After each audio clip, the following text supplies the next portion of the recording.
1495 থেকে 1873, এই যে সময়, এই সময়টা প্রায় 3-4 শতাব্দীর সময়টা, এই দীর্ঘ সময়ে কিভাবে জায়গাগুলো বদলাচ্ছে, কাব্যের নাম উচ্চারণে কিভাবে বদলাচ্ছে এবং ইউরোপীয়দের মানচিত্রে উল্লেখ কিভাবে বদলাচ্ছে, এই দুটোর তুলনা আমার খুব ফ্যাসিনেটিং লেগেছিল। এ বইয়ের বিষয়বস্তু ঠিক কি? সহজে বলতে গেলে এক যাত্রাপথের কথা বলে এই বই। পাঠককে সওয়ারি করে ডিঙা বা জাহাজে, তারপর রওনা দেয় হুগলি নদী ধরে। এ বই এক টাইম মেশিন, যা আপনাকে পৌঁছে দেবে পঞ্চদশ শতাব্দীতে। 5টি শতকের জলপথে যাতায়াত করবেন আপনি, দেখবেন কিভাবে বদলে যাচ্ছে দুপারের এলাকাগুলি। কফি হাউসের আড্ডা গানটির সাথে বাঙালির ভালোবাসা নিয়ে নতুন করে কিছু বলার নেই। এই নামে একটি বাংলা ব্লগ আমরা শুরু করেছিলাম 2009-এ। সোশ্যাল মিডিয়ার ভিড়ে ব্লগটি হারিয়ে গেলেও সেই আড্ডার মেজাজ আমরা ফিরিয়ে এনেছি ও কলকাতার বাংলা পডকাস্টে। এখন স্টুডিওতে রেকর্ড হওয়া আড্ডার পাশাপাশি দেশ বিদেশের বাঙালিকে একই সূত্রে জুড়তে শুরু করছে আমাদের ভার্চুয়াল আড্ডাও। আপনাদের হোস্ট হিসেবে আমি অভ্র থাকছি অস্ট্রেলিয়ার মেলবোর্ন থেকে, আর সঙ্গে আছি নানান স্বাদের গল্প। শুনতে থাকুন কফি হাউসের আড্ডা ভার্চুয়াল। নমস্কার তন্ময়, আমাদের ও নমস্কার। কলকাতার বাংলা পডকাস্ট কফি হাউসের আড্ডায় আপনাকে স্বাগত জানাই। আমি অভ্র। আমাদের কফি হাউসের আড্ডা নামে একটা ব্লগ ছিল প্রায় 15 বছর আগে, 2009। আচ্ছা। তো সেই আচ্ছা। ব্লগটা হারিয়ে যায়।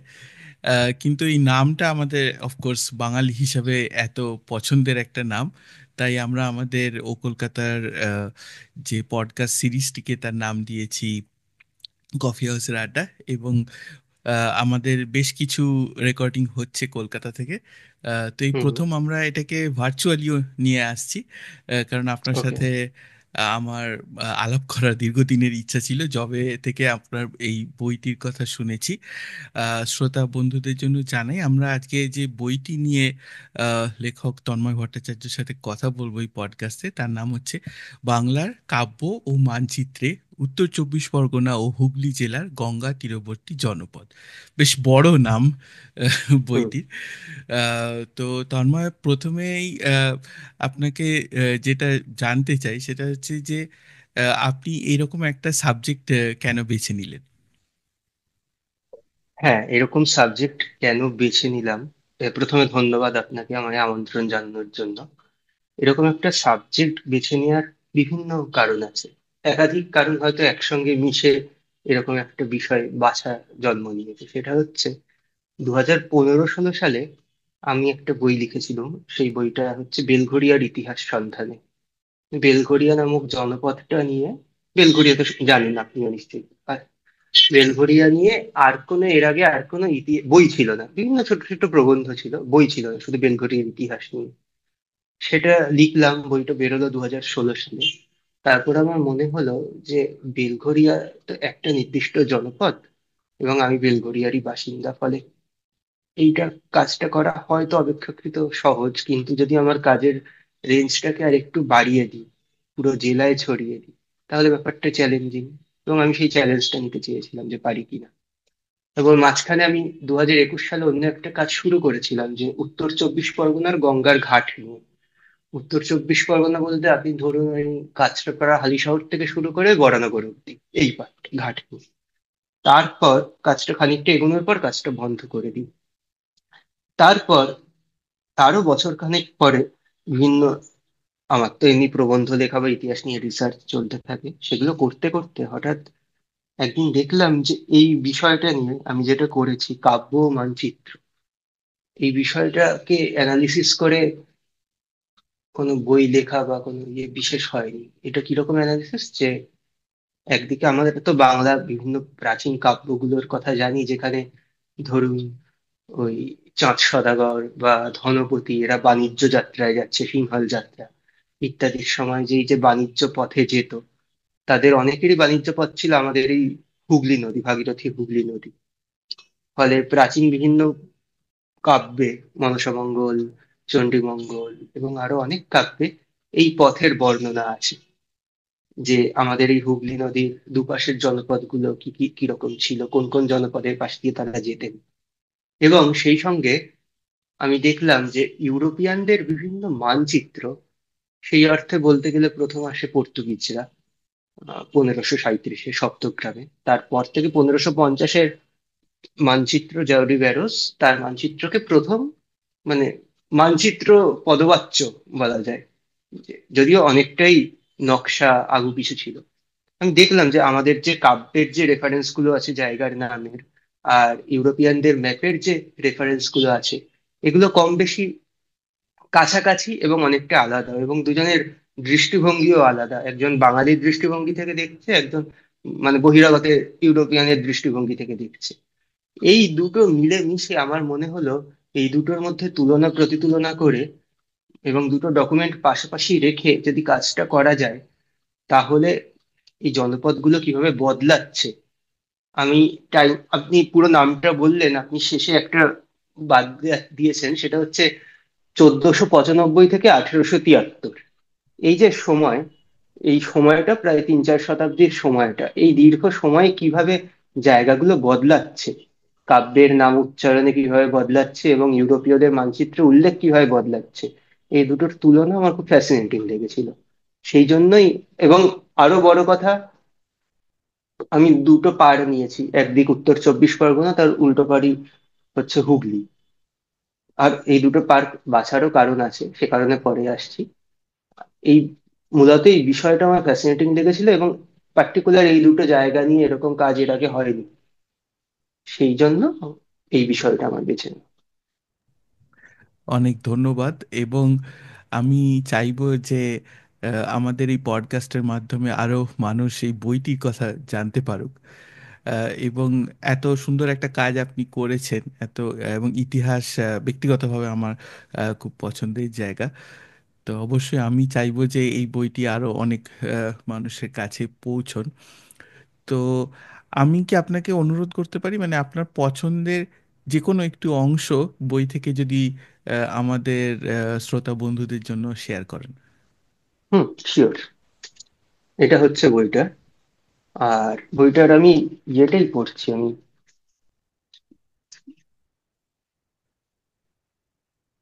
হ্যাঁ, 2-3টে জায়গা পড়ছি যাতে বইটার সম্পর্কে বোঝা যায় সহজে। এ বইয়ের বিষয়বস্তু ঠিক কি? সহজে বলতে গেলে এক যাত্রাপথের কথা বলে এই বই। পাঠককে সওয়ারি করে ডিঙা বা জাহাজে, তারপর রওনা দেয় হুগলি নদী ধরে। এ বই এক টাইম মেশিন, যা আপনাকে পৌঁছে দেবে পঞ্চদশ শতাব্দীতে। 5টি শতকের জলপথে যাতায়াত করবেন আপনি, দেখবেন কিভাবে বদলে যাচ্ছে দুপারের এলাকাগুলি।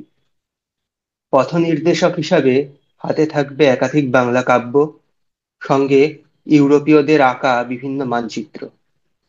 মনে মনে বর্তমানের সঙ্গে তুলনা করবেন অতীতের। অবাক বিস্ময়ে ভাববেন এখনকার সঙ্গে কতই না ফারাক সেকালের। এই আর কি আমার মূল জায়গাটা। আপনি যদি ধরেন, সেটা হচ্ছে কাব্যের দিক দিয়ে, বাঙালির দিক দিয়ে দেখতে গেলে ত্রিবেণী থেকে বরানগর, এবং ইউরোপিয়ানদের ম্যাপের সাপেক্ষে দেখতে গেলে ব্যান্ডেল থেকে বরানগর, মোটামুটি একটা জায়গা। কখনো কখনো প্রসঙ্গক্রমে কলকাতাও তো এসছেই, কিন্তু কলকাতাকে আমি সচেতন ভাবেই, মানে খুব গুরুত্ব দিইনি। তার কারণ কলকাতা নিয়ে এত কাজ হয়েছে এবং এত চর্চা হয়েছে, সেই তুলনায় এই জায়গাগুলো আমার এই অ্যাঙ্গেলে দেখাটা অবহেলিত বলে মনে হয়েছে। উত্তর চব্বিশ পরগনা আর হুগলি, ফলে কলকাতা অবভিয়াস, কলকাতা এসছে, হাওড়া এসছে, দক্ষিণ চব্বিশ পরগনা এসছে, নদিয়া, বর্ধমান, এরা সবাই এসছে প্রসঙ্গক্রমে। কিন্তু ওদের আমি মুখ্য করে তুলিনি, মুখ্য এই দুটো জেলাকেই রেখেছি।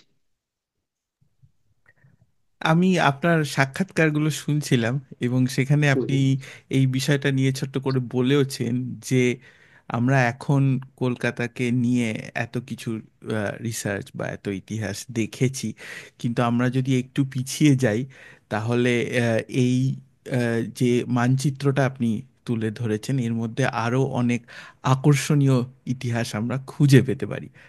এবং এখানে মানে আপনি লেখক এবং রিসার্চার হিসেবে আপনি কি আপনার পছন্দের কোনো ইতিহাস আমাদের সাথে শেয়ার করতে চান?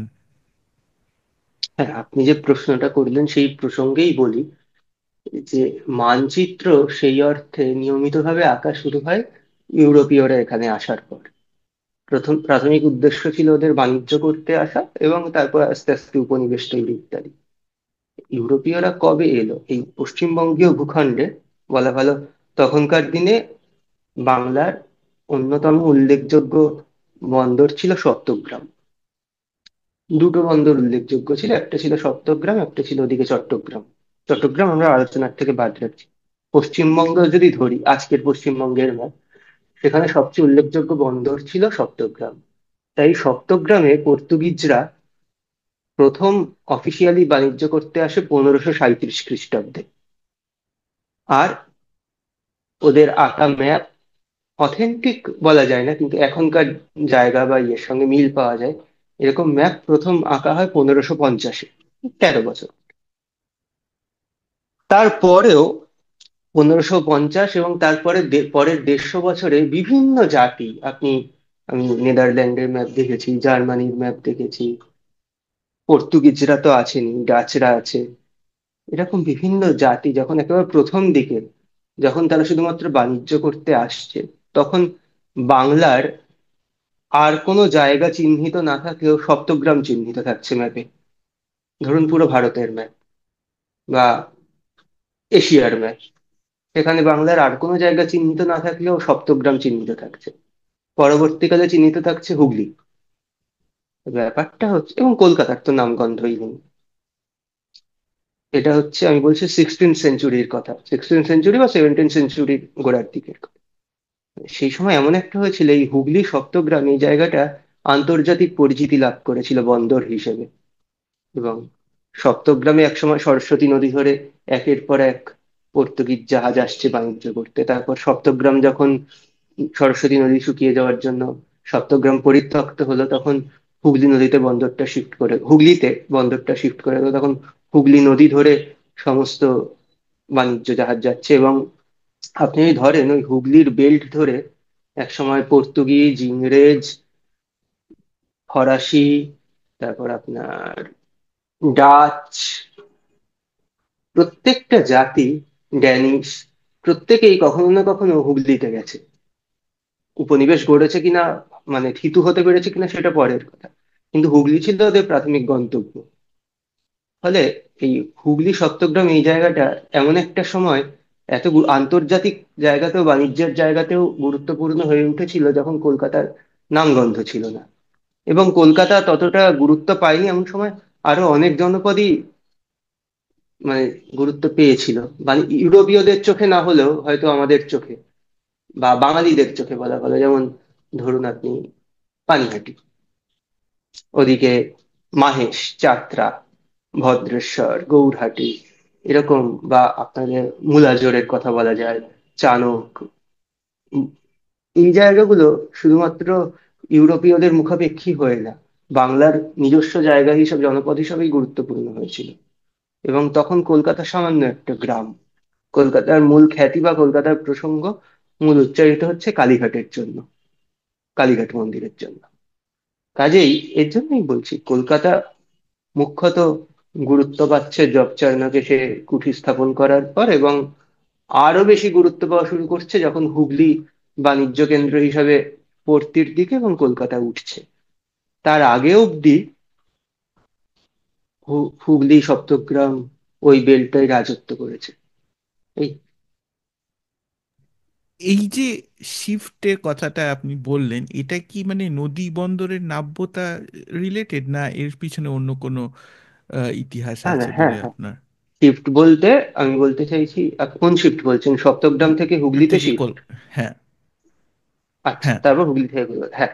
সপ্তগ্রাম থেকে হুগলিতে প্রথম যে শিফটটা হয়েছিল, কারণ আপনি দেখুন পর্তুগিজরা 1537-এ বললাম সপ্তগ্রামে এসছে, তারপর 1579 বা 80-তেই হুগলিতে তারা শিফট করে গেছে। ততদিনে সপ্তগ্রামে আর বাণিজ্য করা যাচ্ছে না, কারণ সরস্বতী নদীর নাব্যতা কমে আসছে, চড়া পড়ে যাচ্ছে। সরস্বতীর ঊর্ধ্ব প্রবাহ যেটাকে বলে, মানে ত্রিবেণীর থেকে সাকরাইল অব্দি, ওই অংশটা আস্তে আস্তে সরু খালের মতো হয়ে যাচ্ছে। এবং জল সাপ্লাই ওদিক দিয়ে আর হচ্ছে না। জল সাপ্লাইটা ঘুরে যাচ্ছে আমাদের হুগলি নদীর দিকে। ফলে সপ্তগ্রাম হচ্ছে, পরিত্যক্ত হচ্ছে এবং হুগলিতে শিফট করছে। তারপর হুগলির থেকে কলকাতায় যখন শিফট হচ্ছে, তার বিবিধ কারণ আছে।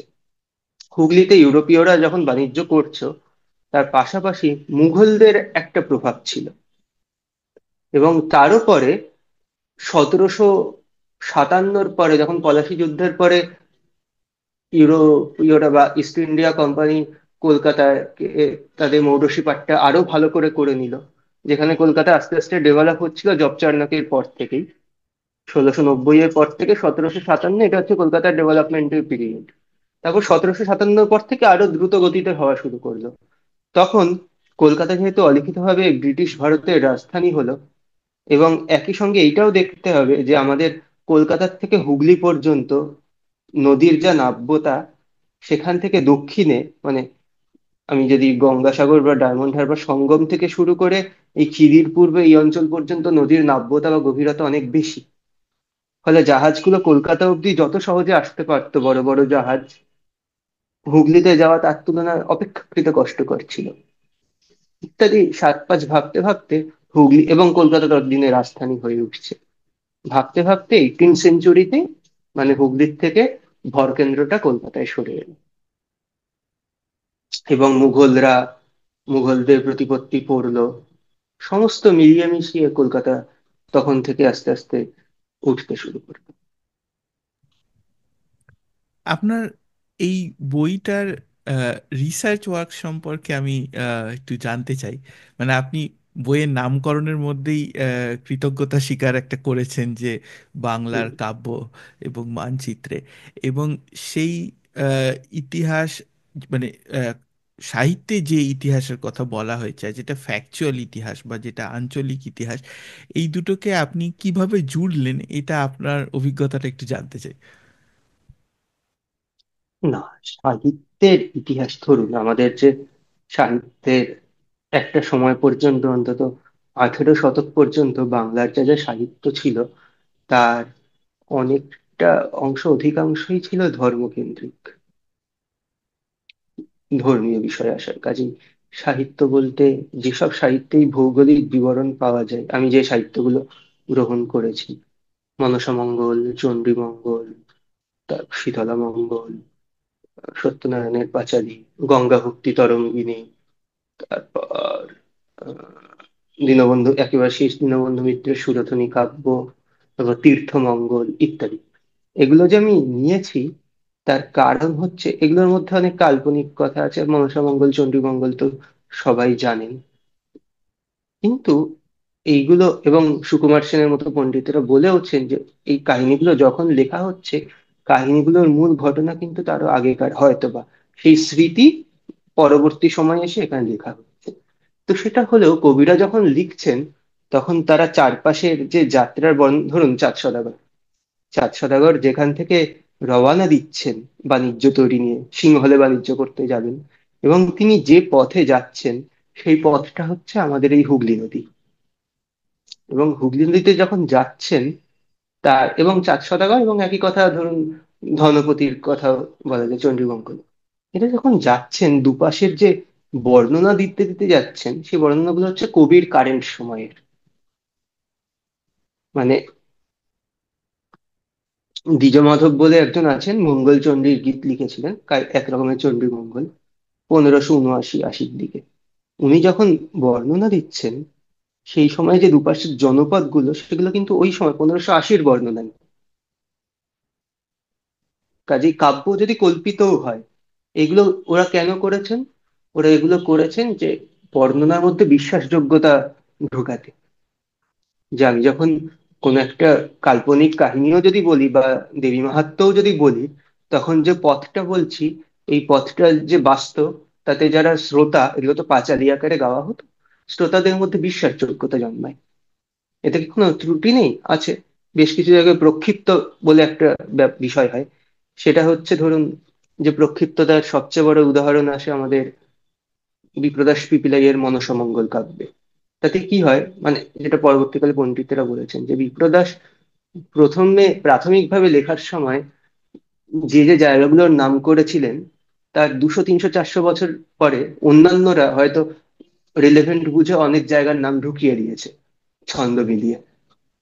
ফলে এই ব্যাপারগুলোও আছে। কোনো জায়গার নাম হয়তো আদিতে ছিল না, মূল কাব্যে একেবারে প্রাথমিক লেখায়। প্রাথমিকটা তো হাতে পাওয়ার উপায় নেই, ম্যাক্সিমাম কাব্যেরই আদি পুঁথি পাওয়া যায় না। ফলে হয়তো পরবর্তীকালে প্রক্ষিপ্ত হিসাবে অনেক বাইরের জায়গার নাম ঢুকেছে। ফলে এই সম্ভাবনাগুলো নিয়েই এই কাজটা করতে হয়। তবে হ্যাঁ, মানে প্লাস মাইনাস না করে 80% অন্তত এই পথের বিবরণ বা জনপদের বিবরণ বিশ্বাসযোগ্য কিছুটা অংশের। তারপর আবার কিছুটা অংশ আছে, যোগদহ টোকদহ ইত্যাদি, কালিদহ ইত্যাদি, এই জায়গাগুলোর নামও ওরা বলেছেন। সেই জায়গাগুলোর নাম নিয়ে কোথায় অবস্থিত পার্টিকুলারলি তা নিয়ে কনফিউশন আছে। এখন আপনার যে আরেকটা বিষয়, এগুলো কিভাবে পেলাম, সেটা হচ্ছে এক, এগুলো প্রত্যেকটাই গত 100 বছরে মুদ্রিত বই আকারে বেরিয়েছে, মানে কাব্যগুলো অ্যাভেলেবল। কিন্তু আমি যে কাজটা করেছি তাতে শুধু প্রিন্টেড বই থেকে টেক্সট নিয়েছি তা না, অরিজিনাল যে পুঁথিগুলো, সেই পুঁথিগুলো আমি প্রত্যেকটা জোগাড় করেছি, মানে দেখেছি নিজের চোখে জোগাড় করেছি, এবং সেই পুঁথিগুলোর রঙিন ছবি বইয়ে ছাপা আছে। আপনাকে একটা আন্দাজ দিলে আপনি হয়তো বুঝতে পারবেন যে আমি কি বলতে চাইছি। এই যে এরকম হচ্ছে বিষয়গুলো। এই যে পুঁথিগুলো, এগুলো আমাদের রাজ্যের বিভিন্ন আর্কাইভে বা পুঁথিশালায় রয়েছে। কিছু আছে এশিয়াটিক সোসাইটিতে, কিছু আছে আপনার বঙ্গীয় সাহিত্য পরিষদে, কিছু আছে বিশ্বভারতীতে। এইগুলো আমি ওখানে গিয়ে গিয়ে সংগ্রহ করেছি। সংগ্রহ করে হয়তো ফারাকও আছে ছাপা টেক্সট আর পুঁথির, কারণ পুঁথিও তো বিভিন্ন ভার্সান হয়। একটা কাব্যের হয়তো 100টা পুঁথি আছে, তার আমি পার্টিকুলার একটা বা দুটো বা তিনটে ট্যালি করেছি। এইভাবে কাজটা হয়েছে। আবার এটাও ঠিক যে একটা কাব্য ধরুন লেখা হলো, আপনি ধরুন একটা পুঁথি লিখলেন, তারপর হাতে লিখলেন, তারপর আপনি ধরুন মুখে আমাকে শোনাচ্ছেন। আপনার সামনে 5 জন বসে আছে, 5 জনকে আপনি ধরুন পড়ে শোনাচ্ছেন। 5 জন যে হুবহু আপনারটাই শুনে শুনে লিখছে তা না, লেখা বদলাতে পারে, 5 রকম হতে পারে। কিংবা আপনি একটা পুঁথি লিখলেন এক জায়গায় বসে, সেই পুঁথিটা ধরুন চলে গেল অন্য একটা জায়গায়। সে যখন দেখে দেখে ওই পুঁথিটা লিখছে, তখন সে তার নিজের মনের মতো দু এক লাইন ঢুকিয়ে দিতে পারে। তার মনে হলো ধরুন, ইস, এই কাব্যটা এরকম লিখেছে কিন্তু এই কাব্যের মধ্যে তো শ্যামনগর জায়গাটা নেই, কিন্তু শ্যামনগর জায়গাটা তো আমি চিনি, খুব প্রিয়, আমি শ্যামনগর নামটা ঢুকিয়ে দিই ছন্দ মিলিয়ে। এইটাকেই বলে প্রক্ষিপ্ত। মূল পুঁথি আর এই প্রক্ষিপ্ত পরবর্তী পুঁথি এর মধ্যে তাহলে পার্থক্য হয়ে গেল। এইরকম বিভিন্ন পার্থক্য মিলে মিশে ব্যাপারগুলো আস্তে আস্তে এগিয়েছে। কাজেই যেটা, যে টেক্সট আমরা টেলি করি বা সবাই করেন পণ্ডিতেরা, সেটাই যে একেবারে আদি প্রাচীনতম টেক্সট সেটা নাও হতে পারে। কিছু কিছু আছে, যেমন এই বইয়ে বিজয়রাম সেন বলে একজন ভদ্রলোক আছেন, তিনি তীর্থমঙ্গল বলে একটা কাব্য লিখেছিলেন। সেটাকে বলা হয় বাংলার প্রথম ভ্রমণ সাহিত্য। ওটা লিখেছিলেন 1770-এ। সেই তীর্থমঙ্গলের একেবারে অরিজিনাল পুঁথিটাই পাওয়া যায়, মানে বিজয়রাম সেনের হাতে লেখা, বঙ্গীয় সাহিত্য পরিষদে আছে। ফলে সেইটার ক্ষেত্রে প্রক্ষিপ্ত হওয়ার চান্স নেই, কবি যেটা লিখেছেন একেবারে ফার্স্ট হ্যান্ড পাওয়া যাচ্ছে। আর বাকিগুলোর ক্ষেত্রে ফার্স্ট হ্যান্ড পাওয়ার উপায় নেই। ফলে ওই আন্দাজ করে সেই সময় এই জনপদটা গুরুত্ব পাওয়া সম্ভব কিনা, এই জনপদের এই নামকরণ হয়েছিল কিনা আদৌ, এইসব ট্যালি করে করে করে করে বিচার করতে হয়। যেমন ধরুন গঙ্গা ভক্তি তরঙ্গিনীতে ফরাসডাঙ্গা বলে একটা নাম আছে। ফরাসডাঙ্গা তো ফরাসিরা আসার আগে নাম হয়নি। কাজেই তাতেই বোঝা যায় যে এই কাব্যর সঙ্গে নামকরণের সময় মিলিয়ে বোঝা যায় যে এটা অমুক সময়ের। এইভাবে আর কি কাজগুলো হয়। Thank you. আমি কেন এই প্রশ্নটা করলাম এবং আহ, সেটা নিয়ে আমাকে একটুখানি বলতে হবে যে হুম। আমি অ্যারাউন্ড প্রায় আজ থেকে 8-9 বছর আগে, যখন অস্ট্রেলিয়া চলে আসি তার আগে আমার বাড়ি হচ্ছে শ্যামনগর। তো আমি খুব ইন্টারেস্টেড ছিলাম যে আমাদের স্থানীয় ইতিহাস যদি কোনোভাবে কোথাও ব্লগে বা কিছু করে যদি আমি এটাকে একটু ডকুমেন্ট করে রেখে যেতে পারি। এবং আমি বয়স্ক মানুষদের সাথে কথা বলার চেষ্টা করি, কিছু কিছু ছবি সংগ্রহ করি। এবং সেই ডকুমেন্টেশনটুকু রয়েছে, আমি লিখে উঠতে পারিনি, তারপরে চলে আসি এবং আচ্ছা। যা হয় আর কি কর্মজীবনে এবং ব্যস্ততার মধ্যে জড়িয়ে পড়ি। তো সেই সময়টা থেকে আমার আর কি ইতিহাসের প্রতি আগ্রহটা অনেক বেড়ে যায়। তো আপনাকে আমি আহ, আপনার কাছে আমি জানতে চাই, যেহেতু শ্যামনগর আপনার এই আহ, জনপদের মধ্যে একটি কাজের জায়গায় অংশ, হ্যাঁ। একটি কাজের অংশ, তো এই জায়গাটার ইতিহাস সম্পর্কে যদি আপনি কিছু শেয়ার করেন। না, দেখুন, একটা জায়গার ইতিহাস মানে কোন একটা জনপদের ইতিহাস একটা সম্পূর্ণ টোটাল একটা আলাদা বিষয় সেটা তো। এবং একটা বিশাল ইতিহাস বলতে তো শুধু সংক্ষিপ্ত শ্যামনগর কি ইত্যাদি না, তার মানুষ, তার জনজীবন, তার বিবর্তন, পুরোটা ইতিহাস। ওইটা একটা আলাদা স্বতন্ত্র বইয়ের বিষয় বা আলাদা একটা সাবজেক্ট। সেইটাতে এত সংক্ষেপে বলা সম্ভব নয়, পুরোটা আমি জানিও না। আমি যেটা কাজ করেছিলাম সেটা হচ্ছে কাব্য আর মানচিত্রে শ্যামনগর কিভাবে ধরা দিয়েছে, মানে সেটা আমি বলতে পারি। আর শ্যামনগর নামটা কিন্তু খুব একটা আধুনিক নাম বলতে গেলে অপেক্ষাকৃত। আপনাদের একটা ধারণা আছে, অনেকেই বলে শুনেছি, যে মুলাজোড় নামটা সেটা হচ্ছে শ্যামনগর যে কালীবাড়ি, ব্রহ্মময়ী কালীবাড়ি, ওখানে নাকি কালীকে মূলা উৎসর্গ করা হয় বলে মুলাজোড় নাম। এরকম একটা থিওরি ঘোরাফেরা করে। আপনি কি এমন থিওরি কিছু শুনেছেন? আহ, আমি এই থিওরিটা খুব একটা শুনিনি। আমি দুটো শুনেছি, যে মানে বর্ধমান মহারাজা এক সময় আর কি পালিয়ে এসে এখানে কিছুদিন ছিলেন, তো তখন উনি একটা শ্যামের মূর্তি নিয়ে আসেন এবং সেই মূর্তিটা নাকি এখনো হ্যাঁ, আছে হ্যাঁ, হ্যাঁ। কোথাও, এই একটা থিওরি ঠিক, ঠিক, আমি শুনেছি। যে আহ, ঠিক, ঠিক, ঠিক, ঠিক। শ্যামনগর, শ্যামনগরের আগে বলে নি মুলাজোর। মুলাজোর, কাউগাছি এগুলো হচ্ছে জনপদ। শ্যামনগর নামে আজ থেকে 300 বছর আগেও কোনো জায়গা ছিল না। মুলাজোর জায়গাটা প্রাচীন, গঙ্গার পাড়ে। মুলাজোর হচ্ছে প্রাচীন বিভিন্ন কাব্যেও মুলাজোরের নাম আছে। বিপ্রদাস পিপলাইয়ে পেয়েছি, এবং তীর্থমঙ্গলে সম্ভবত পেয়েছি, দীনবন্ধু মিত্রের কাছে এরকম 3-4টে কাব্যে মুলাজোর বা মুলুয়া সোর, মুলা সোর ইত্যাদি বলতে বলতে মুলাজোরকে ইয়ে করা আছে। বেশ কিছু ম্যাপে, 18th সেঞ্চুরির ফরাসি ম্যাপে বা অন্যান্য জায়গাতেও মুলাজোর, মুলাগোর ইত্যাদি এইভাবে বলে মুলাজোরকে বোঝানো হয়েছে। একইভাবে কাউগাছিও আছে। কাউগাছি যেহেতু গঙ্গা পাড়ের জনপদ নয় সেই অর্থে, গঙ্গার থেকে খানিকটা সরে, কাজেই কাব্যে হয়তো কাউগাছির উল্লেখ পাইনি, কিন্তু মানচিত্রে কাউগাছি আছে, ইউরোপিয়ানদের মানচিত্রে উল্লেখ। এটা কোন সময়কার মানচিত্র বলছি, ধরুন +- 18th সেঞ্চুরি। তা কাজেই মুলাজোর একটা আলাদা জায়গা, যেখানে এখন শ্যামনগর কালীবাড়ি, ব্রহ্মময়ী কালীবাড়ি, এই জায়গাটা হচ্ছে মুলাজোর। আর শ্যামনগর স্টেশন এখন যেখানে অবস্থিত, এই স্টেশনটাও হচ্ছে প্রাচীন মুলাজোর গ্রামের সীমা।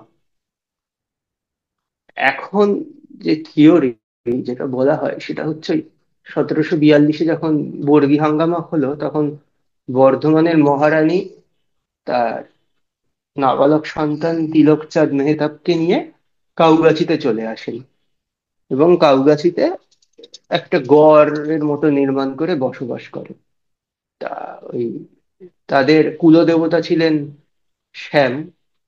ফলে সেখান থেকে ওই জায়গাটার নাম রাখা হয় শ্যামনগর। তিলকচাঁদ মেহতাব জায়গা রাখেন, কাউগাছির একটা অংশ, গড়ে ঘেরা অংশ, কাউগাছি গ্রামের।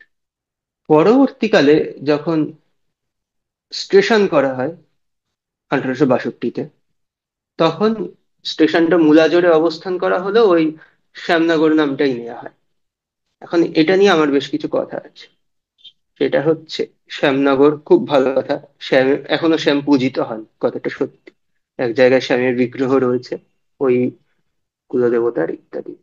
শ্যামের নাম থেকে শ্যামনগর হওয়া অসম্ভব নয়, এটা একটা থিওরি।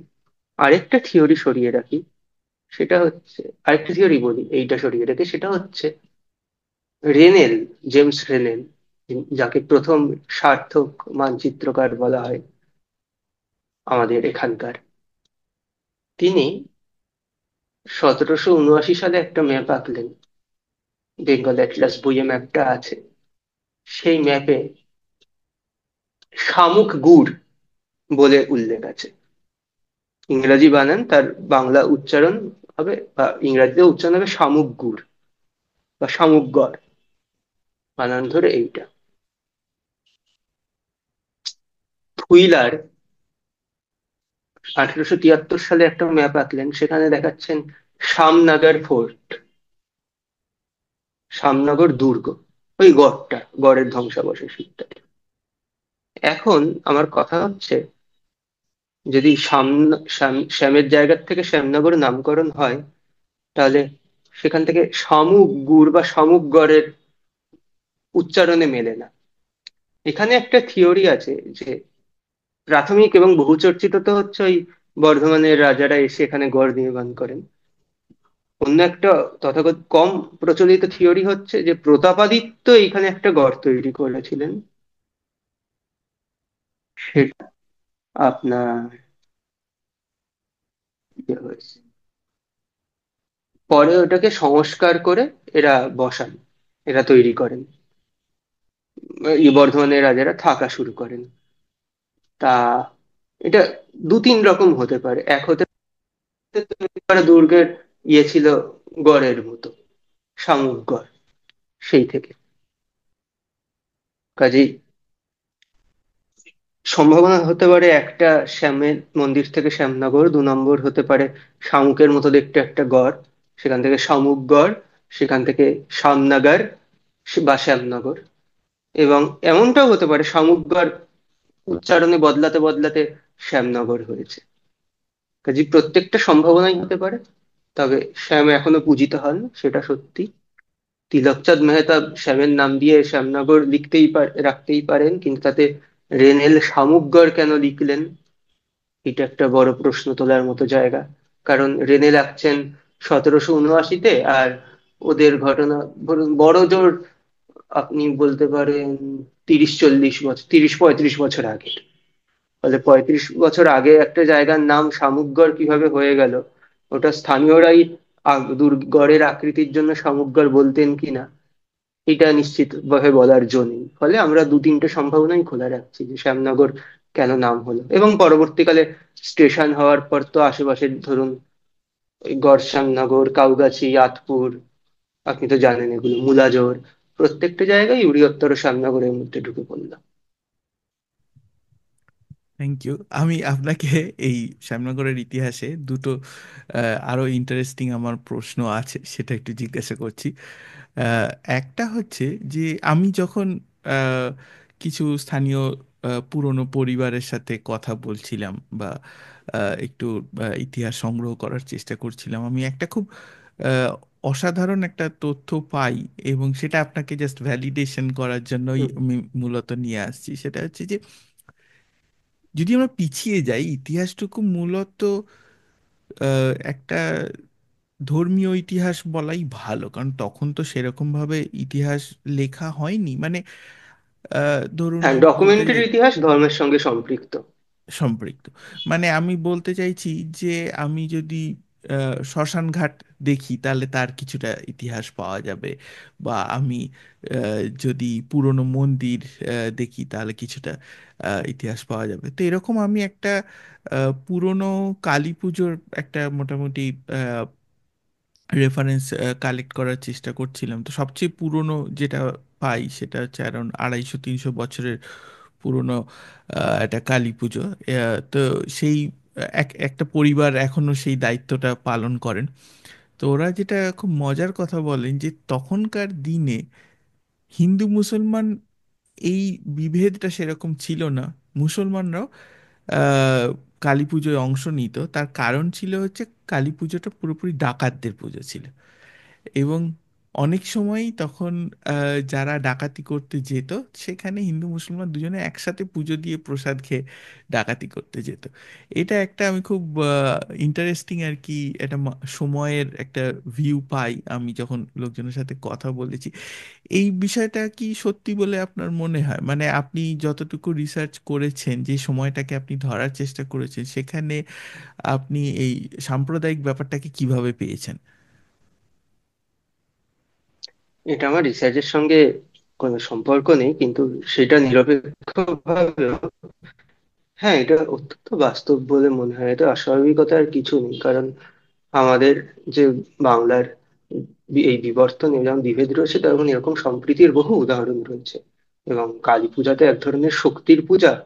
ডাকাত ডাকাতি করার সময় যখন শক্তি আরাধনা বা শক্তি উপাসনা করা হতো, তখন যদি হিন্দুরা সেই শক্তির উপাসনা করতেন, তার সঙ্গী মুসলমানরাও একই সঙ্গে সেই শক্তি উপাসনা করবেন ডাকাতি করতে যাওয়ার আগে, এতে অস্বাভাবিকতার কিছু নেই। এরকম মিলমিশ বা সম্প্রীতির আবহ শুধু ডাকাতদের মধ্যে কেন, আরো অনেক পরিসরে ছড়িয়েছিল। আর এই অস্বাভাবিক কিছু না। এটাকে আমি আমি আশ্চর্য হলাম না, মানে আজকের দিনে দাঁড়িয়ে এগুলো আশ্চর্য লাগে, কারণ চারপাশে যেরকম ধর্ম নিয়ে রাজনীতি এবং বিভেদ ছড়ানো হয় বা হয়তো ঘটেও, কিন্তু এই ব্যাপারটা আশ্চর্য নয়, বরং বুদ্ধি দিয়ে বা বিশ্লেষণ করলে খুব স্বাভাবিকই মনে হয়। এ হতেই পারে শক্তি উপাসনার ক্ষেত্রে কেউ যখন ডাকাতি করতে যাচ্ছে, তখন এমন আমরা পরবর্তীকালেও উদাহরণ দেখেছি যে শক্তি উপাসনা করে ডাকাতি করতে যাওয়া বা ইত্যাদি। তাতে হিন্দু মুসলমান ভেদ থাকবে না, বা একটা টিম যখন যাচ্ছে, টিম ওয়ার্ক, ডাকাতি তো এক ধরনের টিম ওয়ার্ক, তখন তার আগের যে পূজা সেটাও একসঙ্গে করবে, সেটা খুবই স্বাভাবিক। দ্বিতীয় যে প্রশ্নটা আমার ছিল সেটা হচ্ছে যে এটা এটাও এগেন আমি আহ, পারিবারিক ইতিহাস এরকম কথা বলতে গিয়েই জেনেছি যে একটা সময় আর কি দুটো পরিবার ছিল যাদের মধ্যে কিছুটা দ্বন্দ্ব বা বলা যেতে পারে একটা প্রতিযোগিতা ছিল। একটা বলা হয় হচ্ছে মহারাজা কান্তিচন্দ্রের পরিবার। তো কান্তিচন্দ্র আসলে শ্যামনগরের মানুষ ছিলেন যিনি রাজস্থানে চলে যান এবং জয়পুরের মহারাজার সচিব ছিলেন দীর্ঘদিন, এবং ওনার ছেলেও রাজার সভাসদ ছিলেন। তো কান্তিচন্দ্রের নামে নাকি মানে আমি খুঁজেও দেখেছি জয়পুরে একটা রাস্তা আছে, এবং ওনার ছেলের নামে হাতিবাবু মার্গ বলে একটা রাস্তা আছে জয়পুর শহরে। এবং এরা দুজন আর কি শ্যামনগরের একটা স্কুল তৈরি করেন এবং তাদের পারিবারিক মন্দির ইত্যাদি আছে। আর আরেকটা অংশ হচ্ছে ঠাকুরবাড়ি। তো ঠাকুরবাড়ির কিছুটা অংশ যারা শ্যামনগরের ইতিহাসের সাথে যুক্ত, এবং ঠাকুরবাড়ির প্রভাবেই নাকি রেল লাইনটা গঙ্গার ধার দিয়ে যায়। মানে তা না হলে এরকমও হতে পারতো যে মন্দিরের রেল কাছাকাছি হওয়া। দিয়ে কাছাকাছি যায়। তো এই এবং এর ঠাকুর, জন্য আপনাকে যেটা বলেছিলাম যে ইন্টারেস্টিং হ্যাঁ দেখবেন, পুরো আমাদের এই স্ট্রেচে শিয়ালদাহ থেকে শুরু করে গঙ্গার সবচেয়ে কাছাকাছি রেল লাইন এসছে কিন্তু শ্যামনগরে। আর কোথাও এত কাছাকাছি নেই। এছাড়া আরো কাছাকাছি, অপেক্ষাকৃত কাছাকাছি আপনি পাবেন নৈহাটিতে, কিন্তু তাও এত কাছাকাছি না। হ্যাঁ এটা শ্যামনগরে মানে রেল স্টেশন আর গঙ্গা বা ফেরিঘাট হচ্ছে সবচেয়ে কাছাকাছি। তার এই একটা এই থিওরি। হ্যাঁ হ্যাঁ, বলুন। না, না একটা আমি আপনি পড়ছিলাম যে থিওরিতে হয়তো বলুন, হ্যাঁ। হয়তো ওই মুলাজোড়ের মন্দিরে দর্শনার্থীরা যেহেতু আসতেন, কাজেই মন্দিরে যাতায়াতের সুবিধার জন্য মন্দিরের কাছাকাছি স্টেশন করা হয়েছিল, এরকম একটা শ্যামনগরের ইতিহাসে জায়গাতেই পেয়েছি, খুঁজে পেয়েছি। কিন্তু এইটা আশ্চর্য যে আর কোথাও কিন্তু এত কাছাকাছি না, গঙ্গার এত কাছে স্টেশন নেই, বা রেল লাইন এত কাছ দিয়ে যায়নি আমাদের এই আমি পারে। যেটা একদমই ঠিক কথা বলছেন, এবং আমি যেটা জিজ্ঞাসা করতে যাচ্ছিলাম সেটা হচ্ছে যে মূল ঠাকুরবাড়ির সাথে ঠাকুরবাড়ির যে শাখাটির ইতিহাস আমরা শ্যামনগরে পাই, এই পাথুরিয়া ঘাটের ঠাকুর বাড়ি ওখানকার, ওখানে যোগাযোগ শ্যামনগর, হ্যাঁ। সম্পর্কে কি আপনি কিছু পেয়েছেন কোনো থিওরি সেইটা? আমি আমি তো সেটা খুঁজিও নি। আমার আচ্ছা। সেটা আমার মানে এই আপনি যেটা বলছেন সেটা হচ্ছে, হ্যাঁ, দর্পনারায়ণ ঠাকুর তো মন্দিরটা প্রতিষ্ঠা করেন 1812-তে। সেটা ঠিক আছে, কিন্তু তাছাড়াও যে ঠাকুরদের শ্যামনগরে বা মুলাজোরে যোগাযোগ বা ইত্যাদি ছিল, সেইটা হচ্ছে সম্পূর্ণ আলাদা একটা অনুসন্ধানের বিষয়। সেইটা আমার গঙ্গা তীরবর্তী জনপদের সঙ্গে মিশ খায়নি, কারণ আমার হাতে এভিডেন্স আসেনি। এভিডেন্স এসছে বলে কি কি এসছে, 1841-এর একটা চার্লস জোসেফের ম্যাপ, সেখানে মুলাজোর কালীবাড়ি এবং দর্পনারায়ণ টেগোরস ঘাট ইত্যাদির উল্লেখ আছে। এই ম্যাপটা, এই ম্যাপে এক জায়গায় ঘাটের এবং কালীবাড়ির উল্লেখ আছে। ওইটাই যা প্রসঙ্গক্রমে। আর আপনি যেটা বলছেন যে ঠাকুরদের আর এই ঠাকুর হচ্ছে জোড়াসাঁকোর ঠাকুর না, পাথুরিয়া ঘাটের ঠাকুর। এদের সঙ্গে শ্যামনগরের সম্পৃক্ততা এবং তার যে ডিটেলস, এটা সম্পূর্ণভাবে একটা আঞ্চলিক ইতিহাসের এক পুরো জনপদ কেন্দ্রিক অঙ্গ এইটা। আর আরো ভালো কথা, আমার কাজ কিন্তু আঞ্চলিক ইতিহাস, হ্যাঁ আবার নাও, কারণ প্রত্যেকটা জনপদ নিয়ে আলাদা আলাদা আলোচনা করা যায়, স্বতন্ত্র বিষয় প্রত্যেকটা সাবজেক্ট। আমি একটা অ্যাঙ্গেল ধরে প্রত্যেকটাকে বিশ্লেষণ করেছি।